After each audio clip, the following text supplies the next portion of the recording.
This is the impact of Hitler's political policies. Under the Civil Service Law of 1933, any judges whose political beliefs did not agree with Nazi ideology, they lost their jobs. Um, all lawyers had to become members of the Nazi Lawyer Association and were required to study Nazi ideology. While the law itself did not always change, it was always interpreted by Nazi lawyers and judges differently. All laws were reinterpreted according to the will of Hitler. The Civil Service Law of 1933 was also put in place to purge anyone of Jewish descent from public service, and this included judges, lawyers, diplomats, professors, and teachers.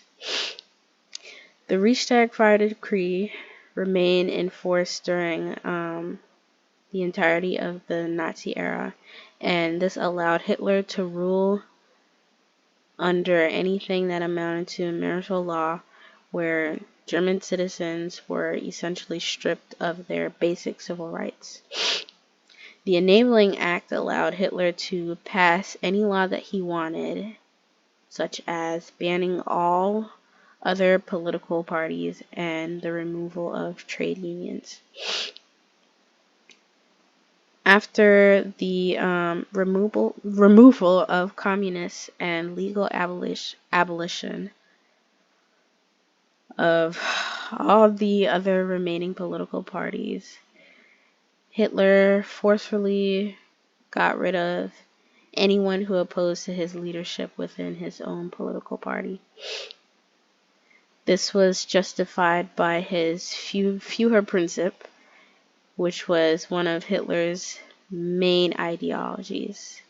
The Führerprinzip was the idea that the leader's will is the source of all political and legal authority, and in Germany this meant that everyone had to accept the authority of Hitler. After trade unions were removed, workers could not engage in any collective bargaining for wages or working conditions. Many Germans experienced the loss of personal and political freedoms. However, this was compensated for the material benefits that were enjoyed in comparison to the last years of the Weimar Republic. And this is the impact of Mao's political policies.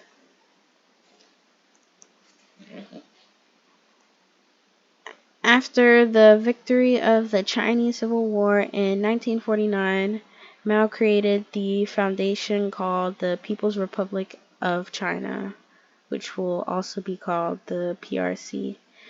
China became a one-party state controlled by the Chinese Communist Party. Mao was the undisputed leader of China until he died in 1976, and he was also president of the People's Republic of China. Mao was able to maintain his power through campaigns that were perceived against enemies of the state, and he also referred to them as counter-revolutionaries. The three anti-campaign in 1951 and the 5 anti-campaign in 1952 consolidated Mao's power by targeting perceived political opponents and former members of the Chinese nationalist parties, as well as wealthy capitalists and middle-class bureaucrats. And during these campaigns, many trained workers and local cadres began spying on citizens. Citizens were also encouraged to spy on others as well. And the local Communist Party officials had turned China into a nation full of informers. People turned their neighbors into their enemies as hope of a reward or to show allegiance to China so that they would not be labeled as enemies. And Even high-ranking members of the Communist Party were killed or sent to labor camps in periodic party purges that were characterized by Mao's rule.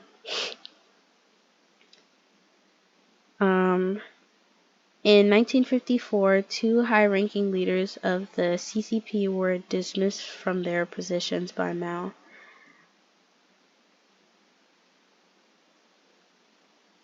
I'm sorry, Nyla just texted me.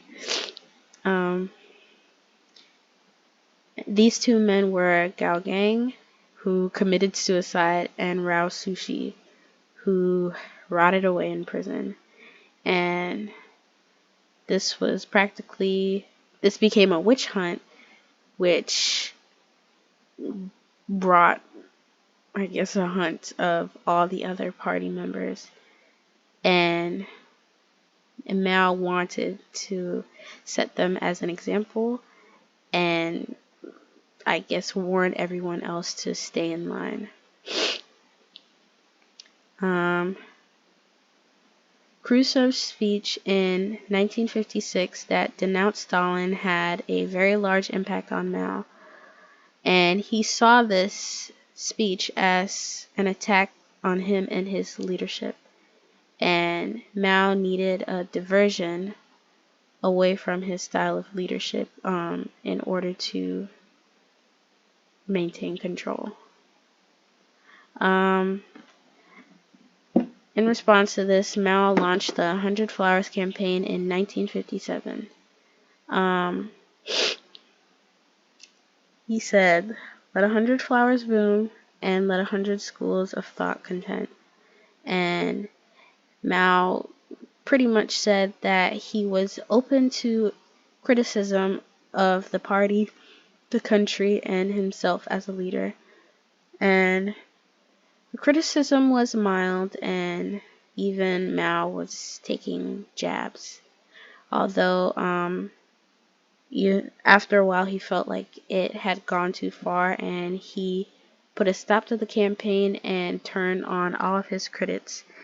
And he then launched the anti-rightist movement and forced his biggest critics to take back their criticism.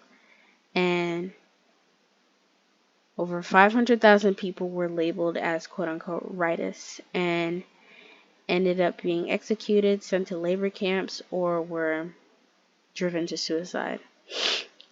And after the failure of the Great Leap Forward, where 40 million Chinese people starved to death during the Great Famine due to Mao's attempt to collective agriculture, Mao stepped down as the chairman of the CCP in 1959. Many historians believe that Mao launched the Cultural Revolution in 1966 in order to assert his authority over the Chinese government and the country. And he did not like the more moderate policies that were pursued by Liu and Deng, the two men that took over when he stepped down. And he did not like their political popularity because while he stepped down, they became more popular.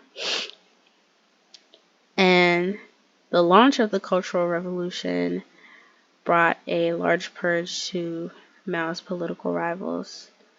During the Cultural Revolution, which was between 1966 and 1976, Mao removed many of his political opponents from the CCP and regained absolute control over the party's hierarchy. Mao believed that unless the CCP was regularly, quote-unquote, purified, it would never be truly socialist. And Mao was always concerned about political rivals within the CCP. So this meant that periodic political changes and purges characterized Mao's long and agonizingly long and brutal rule. And his political purges really created a culture of fear and a nation full of spies and informants. And here's for our historical perspectives. Mao and his country was seen by many as the liberator of China who restored national pride. Many people in China still proudly display a portrait of Mao in their homes. Some Western historians, such as Philip Short, excuse Mao's excesses and the agony caused by Mao in his efforts to consolidate power because they view him as a visionary who set China on the road to fundamental change.